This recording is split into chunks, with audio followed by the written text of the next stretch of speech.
우리가 베드로 전서를 계속해서 보고 있는데 오늘 본문에도 역시 성탄절 메시지가 여전히 있습니다.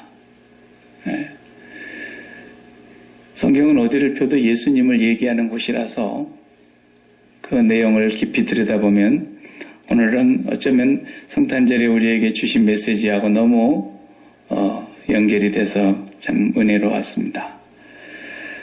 오늘은 산 돌로 오신 그리스도라는 제목으로 말씀을 전합니다. 돌 얘기를 오늘 좀 해보려고 합니다. 비유인데 예수님을 돌은 돌인데 산돌이다, 살아있는 돌이다 이렇게 비유를 했어요. 이것은 베드로 사도만의 어떤 특별한 표현법인 것 같아요. 다른 복음서에도 우리가 그렇게 볼 수는 직접적으로 그렇게 표현하는 것들을 찾기가 좀 어려운데 베드로는 앞에다가 산, living, 산, 살아있는 그것을 계속 강조하는 표현법을 씁니다. 1장에서도 living hope, 그냥 소망 그러면 될 것을 살아있는 소망, 산 소망 이렇게 얘기를 해요. 왜 그러느냐면 반드시 죽은 소망이 있기 때문에 그런 겁니다. 사람들 다 소망 갖고 살지 소망 없는 사람이 어디 있습니까? 다 호프가 있어요. 그런데 죽은 소망을 갖고 사는 사람들이 많기 때문에 베드로 사도는 특별히 그걸 구분을 했어요. 돌은 돌인데 다 죽은 돌인데 살아있는 돌. 그러면 얼른 이름이 생각나는 사람이 있죠. 리빙스턴.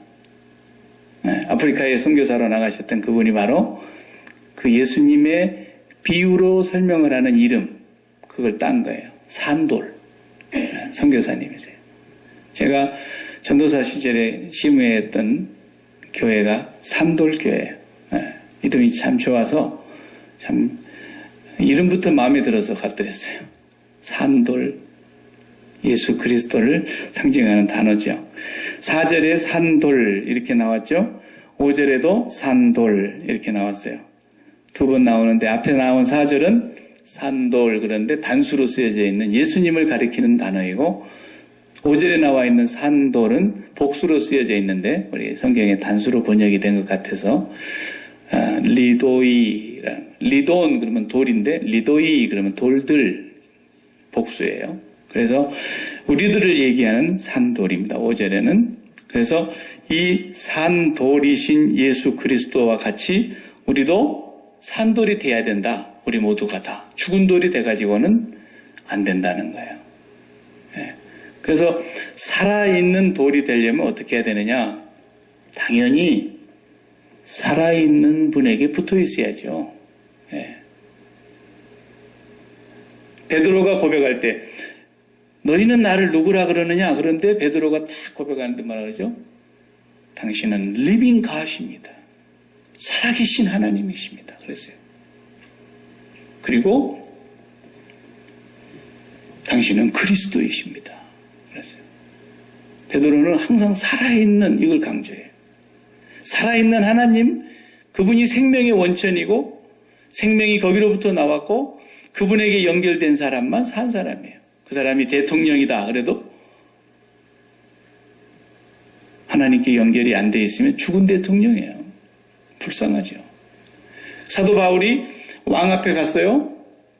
아그리빠 왕이여, 내가 오늘 묶여 있는 것을 빼고는 당신이 나와 같기를 바랍니다. 왜? 그 왕이 죽은 왕이니까.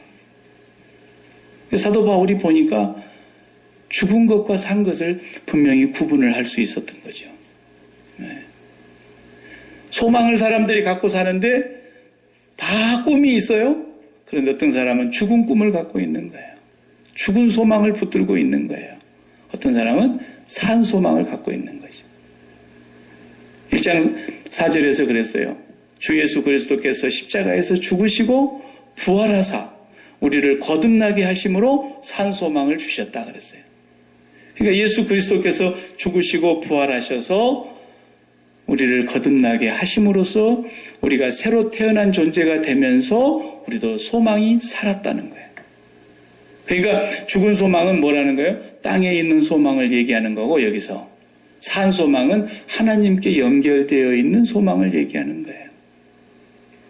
이 세상에 소망을 붙들고 사는 사람은 소망은 소망인데 다 죽은 소망이다 그 말이에요. 예. 그 다음에 오늘 본문에서 2장 4절을 우리가 읽은 대로 사람에게는 버림바가 되었으나 하나님께는 택하심을 입은 보배로운 산돌이신 예수님 그랬어요. 이 산돌 예수님. 그리고 우리가 택하심을 입음으로써 또 예수님과 연결되어서 산돌이 되어야 된다. 이게 이제 집 짓는 걸 얘기하려고 비유를 쓴 거예요. 집을 지을 때 옛날에 이렇게 돌로 집을 짓지 않겠어요? 그럼 돌로 집을 짓는데 먼저 기초돌이 있죠. 기초도 안 놓고 집을 짓는 데는 없단 말이죠.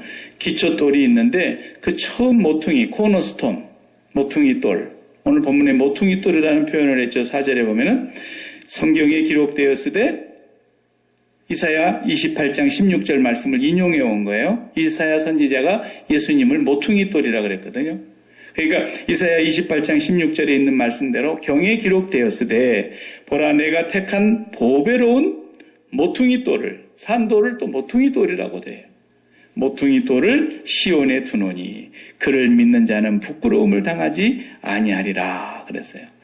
그러니까 이 모퉁이돌로부터서 기초가 쫙 놓아지고 그 돌 위에 또 돌을 얹고 돌 위에 또 돌을 얹고 그래서 집이 하나가 완성되지 않냐 이거예요. 이것을 교회라 그러는데 건물을 얘기하는 것이 아니라 온 세상의 사람들 가운데 예수 그리스도를 믿는 자들은 살아있는 하나님과 연결이 되어서 산돌이 됨으로써 벽돌 한 장 한 장 올라가는 그 벽돌처럼 우리가 산돌들이 되어서 하나님이 거하시는 신령한 집이 세워진다 그랬잖아요. 오늘 본문에. 신령한 집이 세워진다. 그리고 신령한 제사를 드리는 거룩한 제사장이 된다. 이렇게 기록하고 있어요.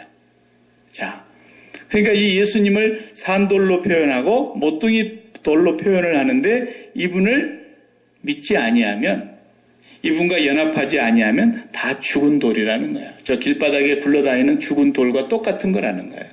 예. 그래서 이 모퉁이 돌을 오늘 본문의 7절을 한번 같이 읽어보실래요? 그러므로 믿는 너희에게는 보배이나 믿지 아니하는 자에게는 건축자들이 버린 돌이다 이 말이에요. 믿는 사람들에게는 보배로운 산돌이시지만 믿지 않는 사람들은 그 돌을 버렸다는 거예요. 그냥 발로 툭 차고 버리는 것처럼 건축자들이 건축 전문가죠. 집을 짓는 전문가 건축가들이 그 돌을 못 알아보고 그 돌을 버렸다는 거예요. 전문가인 사람들이. 설계도를 볼 줄 아는 사람들이고 그 재료를 사가지고 집을 짓는 전문가이고 그런 전문가인 건축자들이 이 보배로운 돌을 못 알아보고 갖다 버렸는데 하나님께서는 그 돌을 모퉁이 돌로 삼으셔서 그 모퉁이 돌에 이어지는 모든 돌들이 다 산돌이 되고 신령한 집이 지어지고 신령한 제사장이 되게 하셨다. 이 말씀하는 거예요. 또 8절에 보면은 이 돌을 안 믿는 사람들은 어떻게 된다는 거예요? 부딪히는 돌이 되고 걸려 넘어지는 바위가 된다는 거예요. 그러니까 예수님을 믿는 사람에게는 그분이 우리에게 산돌이 되고 생명이 되시지만 예수님을 믿지 않는 사람은 그 예수님이 그들에게 뭐가 된다는 거예요? 스캔들이 된다는 거예요. 걸려 넘어지는 사람이 된다는 거예요. 결국은 망하는 사람이 된다는 거예요.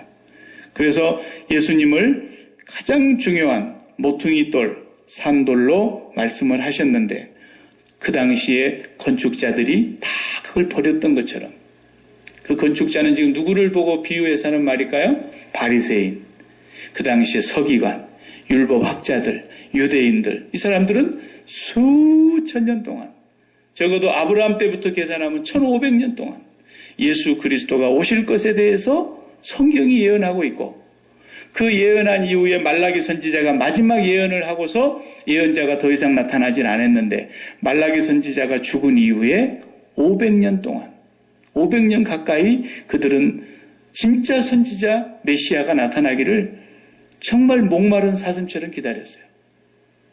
그렇게 간절히 기다리고 있었는데 어느 날 정말 그 선지자, 제사장, 왕이신 그리스도께서 오셨다 이 말이에요. 그러면 전문가들이 얼른 알아봐야 될 거 아니에요.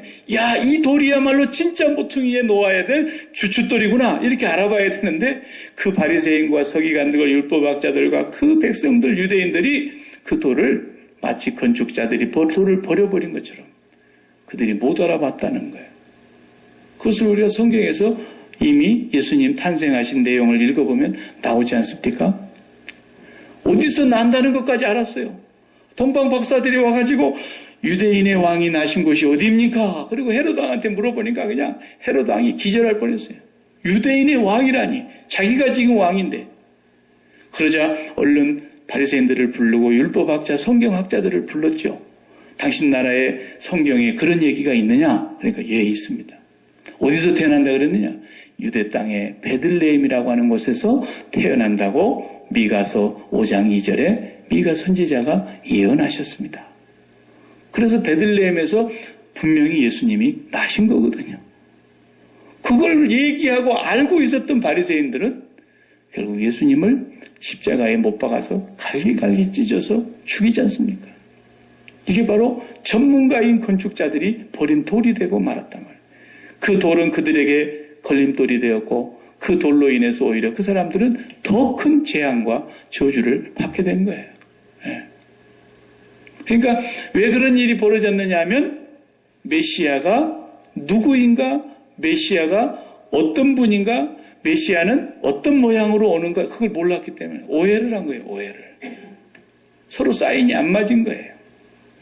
오헨리가 쓴 크리스마스 선물회가 여러분 그런 유명한 단편 얘기 알지 않습니까? 아내는 머리를 빡빡 깎아서 머리판 돈으로 남편의 시계줄이 없으니까 시계줄을 금시계줄을 사왔는데 또한 남편은 남편에게 선물을 크리스마스 때 뭐 할까 하다가 자기 이 시계줄도 없는 시계 이거 뭐 갖고 다니면 뭐 하나 싶어서 그 시계를 팔아가지고 자기 부인의 빚을 샀단 말이에요. 선물을 탁 전달하고 펴보니까 부인은 빚을 머리가 없고 빚은 있는데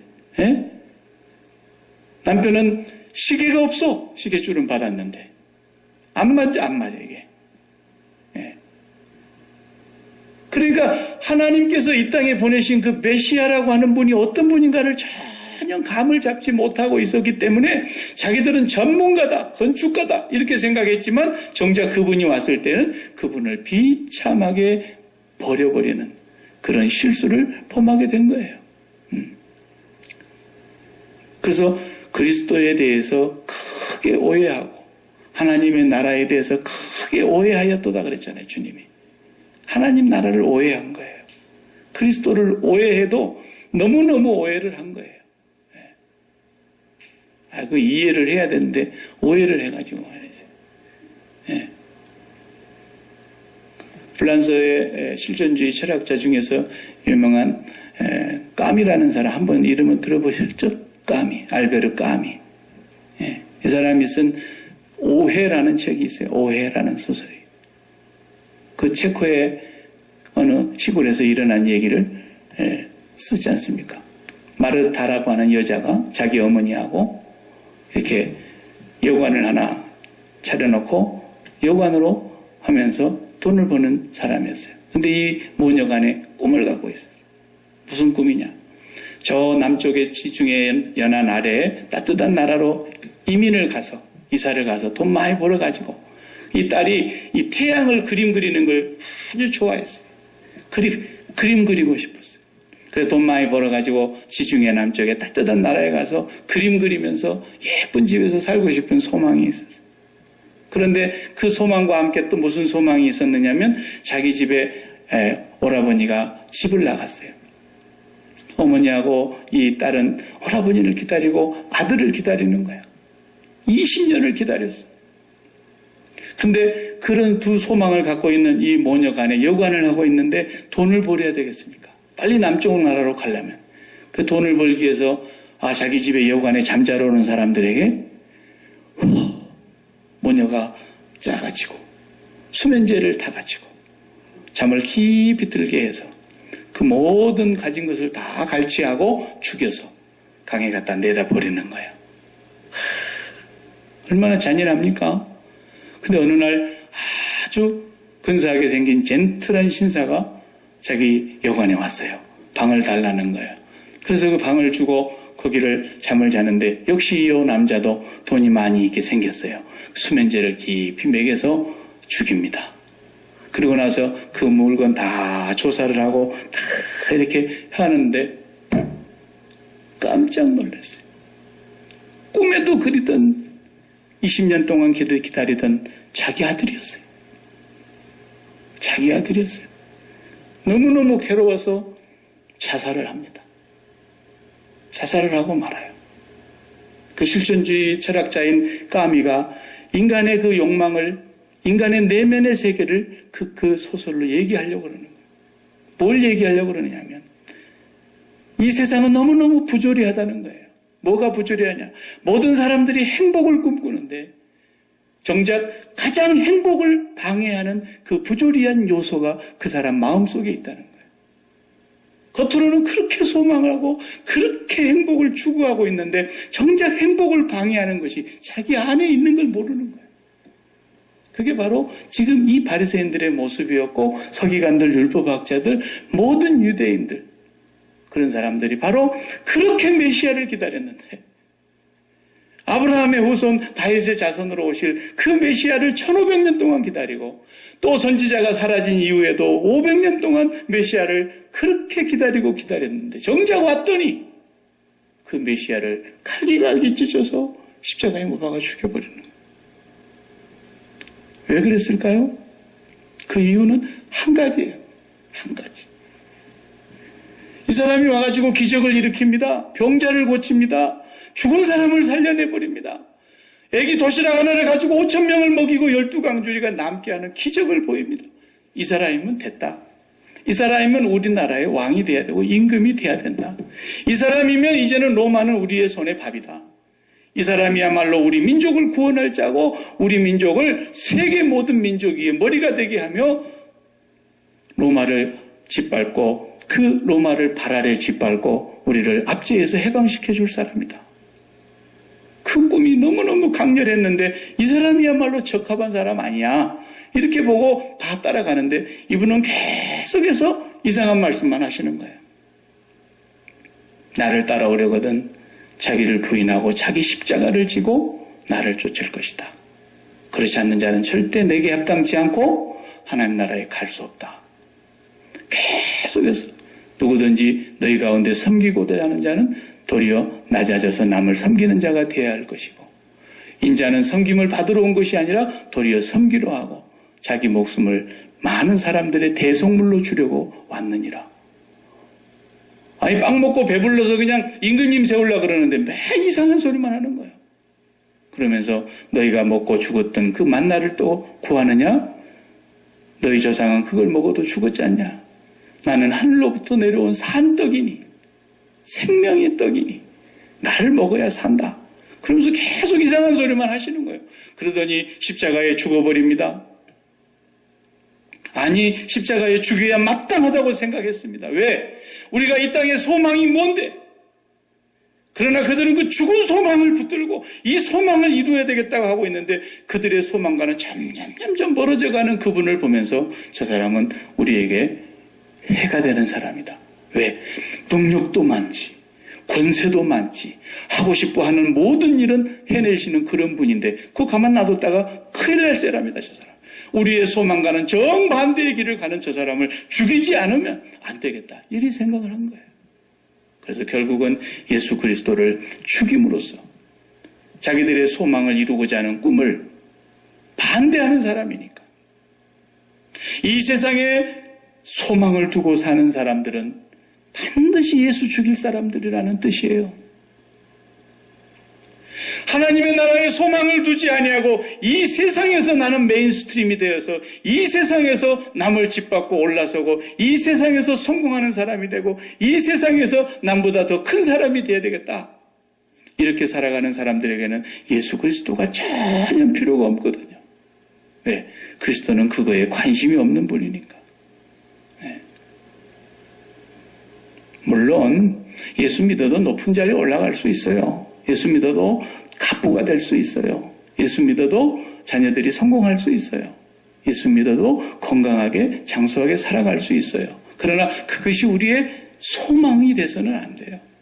그것은 하나님이 당신의 뜻을 이루시려고 어떤 사람은 100살도 살게 하고 어떤 사람은 30에 데려가기도 하고 하나님께서 당신의 뜻을 이루기 위해서 하시는 일일 뿐이지 그것이 우리가 이 땅에 산 소망이 된다고 그것이 나의 기쁨의 이유가 된다고 한다면 반드시 예수 죽일 사람이라는 거예요. 바리새인들이 왜 죽었기에? 왜 죽였어요? 예수를? 자기들의 소망은 땅에 있는데 이 땅에서 우리가 큰 사람이 되고 로마를 지배하고 이제는 떵떵거리면서 사는 사람들이 되고 싶은데 그런데 그 예수 그리스도는 자기들의 소망과는 점점 멀어지니까 저건 죽여야 된다. 가만 놔뒀다가는 이 민족에 큰 해가 될 사람이다. 이렇게 결론이 나온 거예요. 오늘 또 예수를 믿는다고 하면서 이 세상의 소망을 이루기 위해서 예수 그리스도를 찾는 사람들은 다 그리스도를 십자가에 못 박을 사람들이에요. 그리스도와는 상관이 없는 사람들이에요. 오늘 또 예수 그리스도가 이 땅에 오셨다 할지라도 성탄절을 다시 맞이하는 우리의 마음속에 우리가 이 세상의 소망을 가지고 산 사람이라면 그 사람은 죽은 돌이요 그 사람은 그리스도와 아무 상관이 없는 사람이라는 것을 지금 사도 베드로는 말하고 싶은 거예요. 우리에게. 사랑하는 우리 야키마 소망교회 성도 여러분, 우리가 성탄절을 매년 맞이하지만 이 성탄의 절기에 주님이 왜 오셨는가? 그리고 내가 정말 그분을 진정 빛으로 내 마음에 영접하고 살아가는 사람인가? 지난 주일에 제가 설교했던 대로 교인 안에는 두 종류밖에 없어요. 예수를 믿고 영원한 생명을 가진 사람하고 그건 보이지 않는 교회예요. 그리고 예수를 믿으면 구원을 받는다는 사실을 아는 것을 스스로 구원받은 것인 줄 알고 착각하는 사람들과 두 종류가 있다니까요. 교회는. 예수님이 그렇게 말씀하신 거예요. 예수 믿으면 구원받는다더라라고 그것을 알고 있는 것이 구원인 줄로 착각하는 사람들. 사람들은 가라지인 거예요. 예수 믿으면 구원받는 사람과 근데 그걸 어떻게 구분하느냐? 구분을 하는 것을 보면 간단히 알 수 있어요. 예수 그리스도의 동선을 따라서 가는가를 보는 거예요. 아무든지 나를 따라오려거든 자기를 부인하고 자기 십자가를 지고 나를 따라오라. 그게 지금 예수님의 동선을 따라가는 거예요. 이 세상의 소망, 이 세상의 기쁨, 이 세상의 행복, 그것을 이 세상으로부터 취하려고 하는 사람에게는 그리스도는 매치가 안 되는 분이에요. 절대로 안 만나지는 분이에요. 만약에 그 사람이 예수 그리스도 안에서 정말 구원을 받고 하나님의 자녀가 될 사람이라면 하나님이 반드시 그 사람의 그 잘못된 신앙관을 깨뜨리고야 말 것이에요. 언젠가는 깨뜨리실 거예요. 그것을 깨뜨리는 날 철저하게 고백하게 될 거예요. 내가 얼마나 지금까지 이 세상에다가 심장을 주면서 심장을 붙이고 살았는가를 처절하게 깨닫고 회개하고 피눈물이 나는 그런 회개를 통해서 하나님을 다시 새롭게 만나고 거듭남을 경험하게 되는 거예요. 그 전까지는 하나님의 나라가 전혀 나하고 상관이 없는 소리로 들리는 거죠. 그러니까 이 유대인들, 바리새인들, 율법학자들, 서기관들, 성경을 도통한 사람들 아닙니까? 성경학자예요. 그들은 나서부터 죽을 때까지 성경을 달달달 외우고 성경을 암송하고 성경을 가장 잘 아는 사람들이에요. 그런데 전부가 다 그들이 건축가들이었어요. 자기들이 집을 짓는 사람들이었어요. 그런데 그 모퉁이 돌을 버렸다란 말이에요. 얼마나 이게 비극입니까? 그토록 자기 아들을 20년 동안 간절히 기다리고 오늘이나 내일이나 이제나 저제나 올까 그렇게 간절히 기다리고 있었던 이 모녀가 정작 찾아온 그 아들을 자기들 손으로 주겠다 이거예요. 왜? 자기들의 정욕으로 인해서, 자기들의 욕심으로 인해서. 우리가 이 땅에 소망을 갖고 있다고 한다면 바로 우리도 예수 그리스도를 십자가에 못 박으라고 소리칠 사람들이라니까요. 예수 그리스도에게 참 소망을 두는 사람은 그리스도가 가신 길을 날마다 따라가는 사람들이고, 오늘 이 세상을 가만히 봐봐요. 왜 기독교가 이제 힘을 잃어갔는지, 왜 기독교가 세상 사람들에게 개독교라는 말을 듣는지, 그런 말을 들어야 될 이유가 없는 기독교가 왜 개독교라는 말을 듣겠어요? 그 이유는 뭐 때문이겠어요? 목적지 다원주의에 빠져있기 때문에 그래요. 목적지 다원주의. 굉장히 중요한 얘기예요. 우리는 지금까지 생명다원주의와만 싸우려고 그랬어요. 생명다원주의. 무슨 말입니까? 야, 왜 너희들만 생명이 있다 그래? 왜 너희들만 구원받는다 그래? 이 못된 것들아. 불교도 구원이 있고 나름대로 다 각지 종교마다 구원이 있는 것이지 왜 너희들만 구원이 있다고 그렇게 고집하느냐. 이렇게 계속해서 공격에 들어올 때마다 천하 인간에게 구원 얻을 만한 다른 이름을 준 적이 없다고 하나님이 말씀하신 것 같고 우리가 밀어붙였잖아요. 그거 갖고 밀어붙여가지고 기독교가 힘이 나왔어요? 안 나오는 거예요. 사람들이 우리도 비방하는 거예요. 왜 너희들만 구원 있다 그래? 이 독선주의자들아. 세상의 모든 종교가 다 상대방 종교를 인정하고 상대방 종교를 존중하는데 어떻게 저 기독교인들은 개독교가 돼가지고 상대방 종교를 인정할 줄 모르고 독선적으로 자기들만 구원이 있다 그러느냐는 거예요. 그걸 핍박으로 우리가 받았어요, 지금까지. 그런데 그 모든 핍박이 헛됐던 거예요. 왜? 목적지 다원주의에 빠져버렸기 때문에 그런 거예요. 무슨 말이냐? 그리스도인들이 모두가 다 최종 목적지가 어디였느냐? 최종 목적지가 하나님과 만나는 것이 아니었어요. 하나님과 만나는 이유도 딴 데 있었어요. 만나고 싶은 그 이유가 이 땅에서의 행복과 이 땅에서의 성공과 이 땅에서의 건강 장수와 이 땅에서의 출세와 이 땅에서의 영광을 구했던 거예요. 예수 믿으면 그것이 나에게 와야 된다고 생각했던 거예요. 그렇다고 한다면 불교인들에게 이 세상의 영광이 얼마나 많은지 아세요? 저 힌두교인들, 저 모슬렘 사람들이 얼마나 돈 많이 벌고 부자로 사는 줄 아세요? 우리의 가는 목적지가 거기라고 한다면 그들이 더 우리보다 축복된 삶을 살고 있다는 걸 우리가 왜 몰라요? 목적지 다원주의. 그들도 다 그것이라면 자기들도 축복받았다 이겁니다. 그러나 우리의 목적지는 하나님 나라뿐입니다. 우리의 목적지는 예수 그리스도를 통해서 하나님과 연합하는 것밖에 없단 말이에요.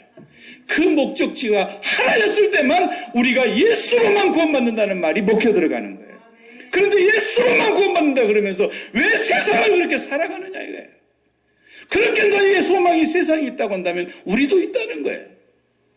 우리도 너희들보다 훨씬 더 잘 산다는 거예요. 거기 앞에 우리가 뭐라고 말하겠어요? 할 말이 없는 거예요. 우리 고국의 이건희 씨가 제일 잘 사는 사람인데 그 사람이 원불교입니다. 그렇게 잘 살고 싶은 사람 앞에 가서 그렇게 잘 살고 있는 사람이 있는데 뭐라고 전도를 하겠어요? 전도할 말이 없는 거예요. 내가 너보다 훨씬 잘 사는데, 너보다 수천 배 잘 사는데 네가 나에게 무엇을 전도하냐는 거예요. 이 세상에 소망이 있다면 그들에게 할 말이 없는 거예요. 그러나 오늘 교회가 전부 다 그쪽으로 따라가고 있는 거예요. 숫자가 몇 명이냐? 헌금이 얼마나 오냐? 교회 평수가 얼마냐? 목사는 뭔 차 타고 다니냐? 이런 이 교회가 세상에 아무런 힘이 없는 거예요. 아무런 능력이 없는 거예요. 아무리 전도를 해도 먹히지가 않는 거예요. 왜? 저것들 우리가 원하는 거가 똑같은 걸 원하고 있지 않냐 이거예요. 이 목적지 다원주의가 오늘날 교회를 먹어버린 거예요. 어제 저녁에는 우리 고국에서 주기철 목사님의 영화를 KBS 방송국에서 밤 10시에 방영을 해줬어요.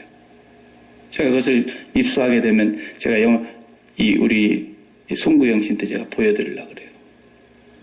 적어도 우리 주기철 목사님은 그 일제시대에 그 잔혹한 핍박과 탄압 아래서 그 많은 사람들이 주기철 목사님을 회유해 보려고 하고 마음을 바꿔놓으려고 하고 심지어는 목사들을 동원해가지고 자기가 심호하고 있는 산정원 교회의 성도들을 회유시켜 보려고 그렇게 애를 썼는데 결국은 주기철 목사님이 그 모든 무리들과 싸워서 주기철 목사님의 적은요 일제의 순사들이 아니었어요. 동료 목사들이었어요. 그래서 신사참배 다 했던 거예요. 그리고 버젓이 설교하면서 성경을 이것은 국민의 의례요 의식에 불과한 것이니까 우리가 잠깐 신사참배한다 할지라도 우상숭배가 되지 않습니다. 이렇게 설교를 하고 있는데 주기철 목사님이 어젯밤에 감옥에서 나와가지고 예배당에 떡 들어오시는 거예요. 그리고 설교하는 목사에게 묻습니다. 목사님은 훌륭한 신학자요 성경을 잘 아는 전문가인지는 모르겠습니다. 그렇다면 성경에 신사 앞에 가서 절하는 것이 우상숭배가 아니라고 하는 것을 성경에서 설명해 주신다면 저도 지금부터 목사님의 말씀 따르겠습니다. 그렇지 않다면 조용히 그 강단에서 내려오십시오. 목사들이 다 도망갔어요. 그리고 그분이 그곳에서 마지막 설교를 합니다. 그날 설교 제목이 일사각오였습니다.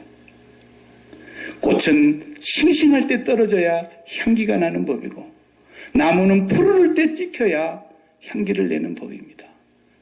내 나이 이제 49살에 주님께서 내 생명을 취하신다면 나는 주님의 제단 앞에 제물되어 드리겠습니다. 그러면서 하나님의 나라의 소망을 설명하면서 순교를 하셨던 거예요. 바로 그 순교의 피가 오늘 한국교회에 토양이 되었던 것이었죠. 그러나 이제 이 교회가 세상에 소망을 두고 가는 거예요. 아무리 아니라 그래도 부정할 수가 없는 거예요. 무엇을 보면 아는 것입니까? 기뻐하고 슬퍼하고 기뻐하고 슬퍼하고 하는 이유가 전부 땅의 이유에 있지 않습니까? 땅에서 있는 문제로 기뻐했다가 땅에서 있는 문제로 슬퍼했다가 땅에서 있는 문제로 화냈다가 땅에서 문제로 있다가 이게 무슨 예수 믿는 사람이냐 이거예요. 우리는 이 세상에 대하여 죽은 사람이며 하늘의 산 소망을 갖고 있는 사람들이며 산 돌이신 예수 그리스도와 연합되어 있는 사람들로 하나님으로부터서 이미 기뻐하고 하나님으로부터 이미 감사하고 하나님으로부터 이미 행복하고 하나님으로부터 이미 만족한 사람인데 어디에서 우리가 만족을 찾지 못했다고 절망하고 좌절하느냐는 거예요. 어디에서 우리가 무엇을 잃었길래 기뻐하지 못하고 그러냐는 거예요. 오늘 교회가 하나님 앞에 회개해야 되는 거예요. 하나님 너무나 우리가 엉뚱한 걸 사랑하고 있었습니다. 우리의 심장을 너무나 엉뚱한 데 갖다 붙이고 살았습니다. 예수는 예수대로 믿고 우리의 소망은 땅에 있었습니다. 그리스도가 가는 동선을 따라가질 않았습니다. 그러니 세상에 무슨 힘이 있겠습니까? 아무리 기독교가 외쳐도 세상에 이미 힘을 다 잃어버린 것입니다. 이것이 목사의 책임이고 스승된 자들의 책임이고 함부로 선생된 자들의 책임이고 하나님의 복음을 오염시키고 십자가의 복음을 외치지 아니한 오늘날의 하나님의 심판인 것입니다. 하나님의 심판. 교회가 이렇게 비참하게 부끄러움을 당하는 시대가 역사에 없었습니다. 오늘 이 성탄절을 통해서 이 땅에 오신 예수 그리스도 마냥 들떠서 이날은 술이나 퍼마시는 사람들은 그냥 흥청망청 밤거리를 흔들고 다니는 그런 고국의 성탄절이 아니라 진정으로 이 예수 그리스도를 우리가 마음으로 모셨고 그분의 가신 동선의 길을 분명히 따라가고 있는가? 그렇다면은 주님이 다시 오시는 날 우리를 분명히 영접해 주실 것입니다. 이 성탄절을 우리가 진지하게 세상 사람들은 어쩔지라도 우리만큼이라도 진지하게 이 성탄절을 다시 재고하고 우리 마음에 진정으로 주님을 영접하고 그분의 길을 따라가는지 보배로 오신 산돌로 오신 그리스도 그분은 모퉁이 돌로 하나님이 세상에 신령한 집에 주춧돌로 보내셨는데 우리가 그분의 동선을 따라가며 그분과 연합하여 신령한 돌들로 지어져 가는 집이 되고 이제는 거룩한 왕 같은 제사장이 되어야 된다는 말은 오늘 다 설명을 못했습니다만은 3절에 보면은 갓난아이와 같이 순전하고 신령한 젖을 사모하라 그랬잖아요. 제사장이라는 건 뭐냐면 날마다 하나님과 만나는 사람이에요. 그 갓난아이는 뭐 하는 사람이에요? 갓난아이는 잠자고 먹는 것밖에 없어요. 잠자고 먹고 잠자고 먹고 잠자고 먹고 그래요. 그러니까 우리는 잠자는 시간을 빼놓고는 계속 신령한 젖을 사모해야 된다. 그 신령한 젖을 예수 그리스도라고 말하는 거예요. 예수 그리스도를 먹고 예수 그리스도를 또 먹고 예수 그리스도를 또 먹고 나를 먹어야 살리라 그랬지 않습니까? 그분의 살과 피를 먹고 마시면서 나는 세상에 대하여 죽은 자입니다. 내 소망은 하나님께 있습니다. 내 생명은 예수 그리스도 안에 있습니다. 날마다 그리스도 안에 거하기만 하면 이제 그 사람을 하나님께서 어떻게 쓰시는가는 그것은 아버지가 각 사람마다 다르니까 어떤 사람은 부자로 만들어주고 싶으면 부자로 만들 것이고 어떤 사람은 가난하게 살아야 될 것 같으면 끝까지 가난하게 살 것이고 어떤 사람은 병을 사도 바울처럼 짊어지고 살아야 될 사람은 병을 짊어지고 살게 해줄 것이고 어떤 사람은 건강하여 장수하여 100살까지 살게 해주시려면 100살까지도 살게 하실 것이고 다만 그분이 하고자 하시는 하늘의 온전하신 뜻을 이 땅에 이루시게 하는 것입니다. 그건 우리 소관이 아닙니다. 그러므로 이제는 예수 그리스도와 함께 산돌이신 예수 그리스도를 진정으로 우리의 구주로 믿는다면 우리는 그분의 동선을 따라가는 그리스도인이 되어야 할 것입니다. 기도하십시다.